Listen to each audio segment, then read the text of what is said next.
हवेली के बाड़े से आंगन में एक पुरानी नीम का दरख्त था।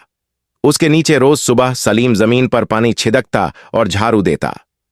पंखियों की चहचहाट, बर्तन की खनक और मशरिकी सूरज की रोशनी मिलकर हवेली की सुबह को रंगीन बना देते।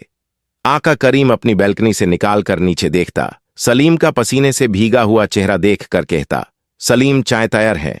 सलीम झुककर जवाब देता, जी हुजूर, अभी लेकर आता हूं। हवेली का हर दिन इसी रिवायत से शुरू होता। आका करीम अपने शहर का मशहूर जमींदार था। उसके पास खेतों की फीजा, घोड़ों की दौड़ और बाजारों की इज्जत सब थी। लोग उसे आका कहकर बुलाते और उसके एक इशारे पर अपने फैसले बदल देते। लेकिन उसकी सख्ती का असर सिर्फ हवेली के लोगों पर होता। छोटी गलती पर भी वो गुस्सा कर लेता। एक दफा सलीम से बर्तन टूट गया। आका ने गुस्से से दांता, सलीम, तुम कब सीखोगे काम को ठीक तरीके से करना? सलीम ने सिर झुकाकर कहा, आका, नौकर की हाथ से जो टूट जाए उसका दिल और भी टूट जाता है। ये अल्फाज आका के दिल को छू गए, मगर उसने चुप रहना ही बेहतर समझा। शहर में एक दफा चोरों का टोला हवेली में घुस आया। रात का अंधेरा था और सब लोग सो रहे थे। चोर आका के कमरे की तरफ बढ़ने लगे। सलीम ने आवाज सुनते ही लकड़ी का डंडा उठाया और उन चोरों के सामने आ गया। उसने अकेला ही लड़कर उनको भागा दिया। चोर भाग गए, लेकिन सलीम के हाथ से खून बहने लगा। आका ने सुबह देखा कि सलीम के हाथ पर पट्टी बंधी है। पूछा, यह चोट कैसी? सलीम मुस्कुराकर बोला, आका, अगर आपकी हवेली पे साया भी पड़े तो मैं जान दे दूंगा, लेकिन आपका कुछ नहीं होने दूंगा।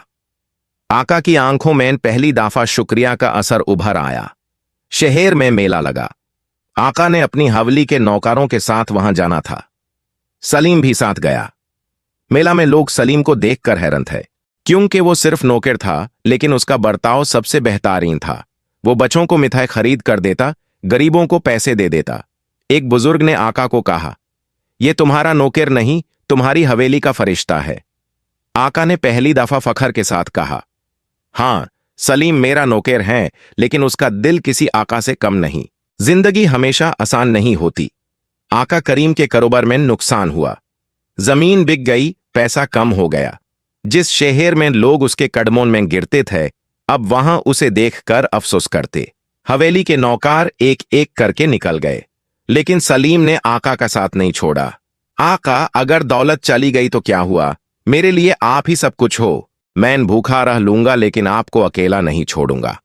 आका के दिल का गुरूर टूट गया। उसने महसूस किया कि असली दौलत तो सलीम जैसे वफादार दोस्त होते हैं। सलीम ने आका के साथ मिलकर खेतों में काम करना शुरू किया। वो सुबह जल्दी उठकर हल चलाता और आका भी पहली दफा अपने हाथ गंदे करने लगा। लोग हैरान थे। आका और नौकर एक साथ खेतों में काम करते हैं, लेकिन धीरे धीरे उनकी मेहनत रंग लाई। खेतों का फसल अच्छा निकला और आका का कारोबार फिर से चल पड़ा। समय के साथ आका करीम बदल गया। अब वो सलीम से गुस्सा नहीं होता था, बल्कि हर फैसले में उससे मशवरा लेता। एक दफा मेहमानों के सामने उसने कहा, यह सलीम सिर्फ मेरा नौकर नहीं, मेरी इज्जत है। अगर सलीम ना होता तो शायद आज मैं कुछ ना होता। सलीम की आंखों में आंसू आ गए। उसने कहा, आका, नौकर का फर्ज है आका की खिदमत, लेकिन अगर आका भी नौकर को इंसान समझ ले तो दोनों का रिश्ता अमर हो जाता है। वक्त ने अपना दौर दिखाया। सलीम बीमार हो गया। हवेली का माहौल उदास था। आका दिन रात उसके पास रहता। सलीम ने अपनी आखिरी सांस लेते हुए कहा, आका, मैंने अपनी जिंदगी आपकी खिदमत में गुजारी और यह मेरे लिए फख्र की बात है। बस एक वादा कीजिए कि आप हमेशा अपने नौकर को इंसान समझकर इज्जत देते रहेंगे। आका के आंसू रुक ना पाए।